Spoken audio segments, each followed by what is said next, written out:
Chapitre 24, la découverte de la notion de probabilité. Alors la probabilité, c'est un terme que vous connaissez, qu'on utilise quand même un peu dans le langage quotidien. Vous savez bien que quand on parle de probabilité, en général, on évoque le fait qu'on n'est pas certain du résultat, mais que voilà, ça a plus ou moins de chances de se produire ou pas. D'où la définition. Une expérience est aléatoire lorsqu'il y a plusieurs issues possibles et qu'on ne peut pas prédire à l'avance quelle issue se produira.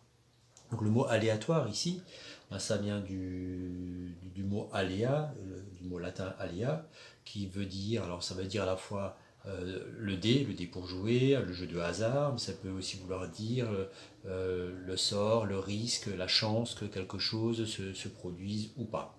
Vous connaissez peut-être l'expression latine, alea iacta est, c'est-à-dire le sort en est jeté, en gros on ne maîtrise plus rien, c'est maintenant, on va laisser les choses suivre leur cours et puis on verra bien l'issue de ces événements. Donc aléatoire veut simplement dire au hasard, tout simplement. Donc une expérience aléatoire, c'est une expérience où il y a une notion de hasard et donc on ne peut pas dire à l'avance ce qui va se produire. Exemple ici, on lance un dé à 6 faces et on regarde le chiffre qui sort. Normalement, quand vous jouez au dé, vous ne pouvez pas dire à coup sûr que c'est le 6 ou le 1 ou le 3 qui va sortir, sauf si le dé est truqué, bien évidemment.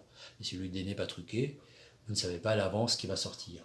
De même, quand vous jouez au casino à la roulette, vous savez, quand il y a donc cette fameuse roulette, la petite bille là, qui tourne, que le croupier dit les jeux sont faits, rien ne va plus, vous ne savez pas normalement à l'avance si c'est le 36, le 12 ou le 3 qui va sortir. Si vous le savez, vous allez faire fortune au casino, mais normalement ce n'est pas possible. Quand vous prenez un jeu de cartes, vous mélangez ça correctement, vous demandez à quelqu'un de tirer une carte au hasard, mais vous ne savez pas normalement à l'avance si c'est la dame de cœur, le 8 de pique ou l'as de carreau.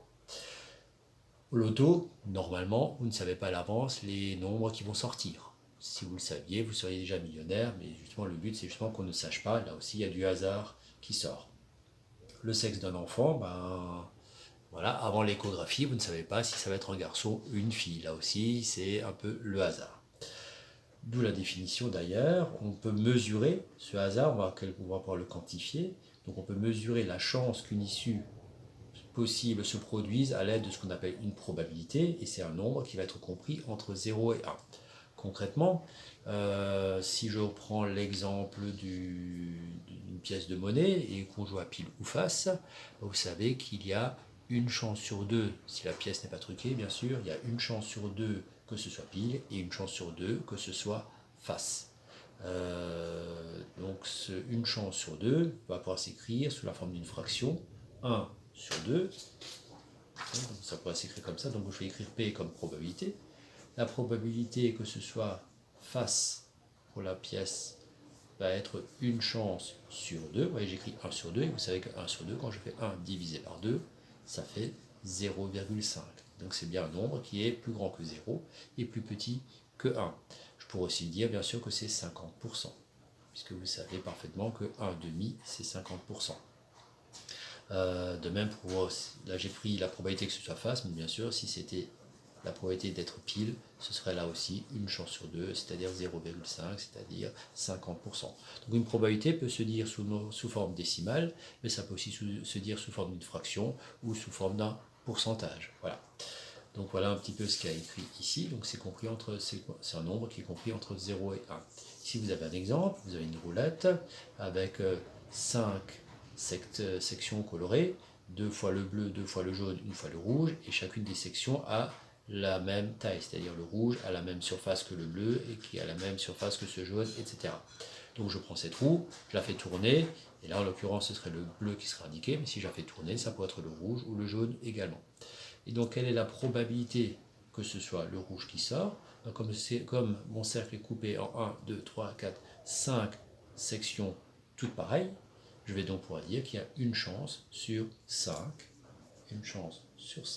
que le rouge y sorte. Et une chance sur 5, si vous faites le calcul 1 divisé par 5, ça fait 0,2. Vous pouvez bien sûr compléter votre leçon. Et 0,2, si vous remplacez le 0,2, si vous transformez en pourcentage, il suffit par exemple de marquer la chose suivante. Je reprends mon brouillon. Une chance sur 5, si je voulais le mettre sur 100, je ferais x 20, fois 20, je trouverai 20%. Voilà. Pareil pour le bleu. Le bleu, ce serait non pas une chance sur 5, ce serait 2 chances sur 5. Puisque j'aurai 2 fois le bleu sur 5 sections possibles. 2 chances sur 5, si vous faites le calcul, 2 divisé par 5, vous allez trouver que ça fait 0,4, qu'on peut aussi convertir en 40%. Alors avant, je vous ai montré comment on peut transformer le 1 cinquième en 20% en utilisant simplement fois 20 fois 20, mais on peut parfaitement transformer le 0,4 en pourcentage aussi, en disant que 0,4 c'est 0,4 unième, et donc le 0,4 unième, je multiplie par 100, en haut et en bas, je trouve aussi 40%. Vous voyez, si votre méthode peut passer cette fois-ci des nombres décimaux au pourcentage. Et le jaune, vous voyez que c'est la même chose que le bleu, ce sera aussi 2 chances sur 5, ce sera donc aussi 0,4 et ce sera donc aussi du 40%. Voilà. Et là, vous remarquez quelque chose, c'est que la somme des probabilités de toutes les issues possibles, alors une issue possible, déjà qu'on comprenne un petit peu ce que c'est qu'une issue c'est, on a une expérience, ici par exemple, c'est ma roulette que je tourne, l'issue possible, ça peut être ou bleu, ou jaune, ou rouge. Là, vous avez les 3 issues possibles, rouge, bleu et jaune. Et bien, si vous remarquez que quand vous faites 0,2 plus 0,4 plus 0,4, c'est ce qui est marqué ici, la probabilité du rouge plus la probabilité du bleu plus la probabilité du jaune. Donc 0,2 plus 0,4 plus 0,4, ça fait exactement 1. Donc la somme de toutes les probabilités des issues possibles est égale à 1. Ou alors je pourrais dire, bien sûr, est égal à 100%. S'il y a 20% de chance que ce soit rouge, 40% que ce soit bleu et 40% que ce soit jaune, si j'additionne les 3 probabilités en pourcentage, ça fait du 100%. Voilà, bien sûr, on pourrait aussi dire 100% ici.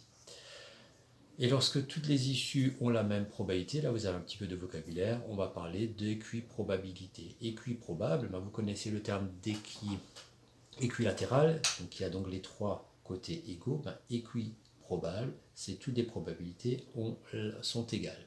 Ici, dans mon exemple qui est là, avec mon rouge, mon bleu et mon jaune, je ne suis pas dans une situation d'équiprobabilité. Pourquoi? Parce qu'il est clair que le rouge a moins de chances de sortir que le jaune ou que le bleu.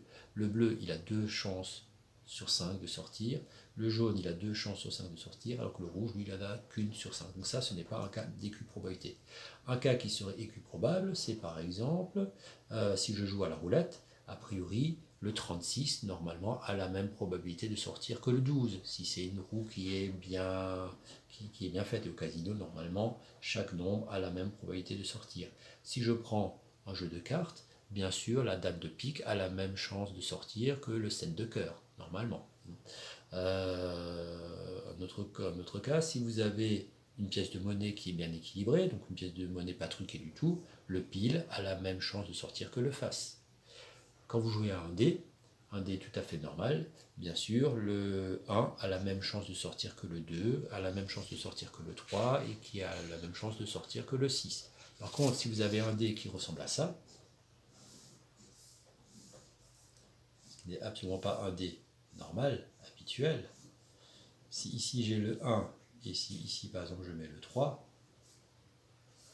il va de soi, et puis là il y aurait encore d'autres chiffres, il va de soi que le 1 a plus de chances de sortir que le 3. Pourquoi? Parce que on voit bien qu'ici la surface elle est beaucoup plus grande que la surface qui est là. Donc il y a plus de chances de sortir bien à plat que de sortir sous cette forme, sous cette position-là.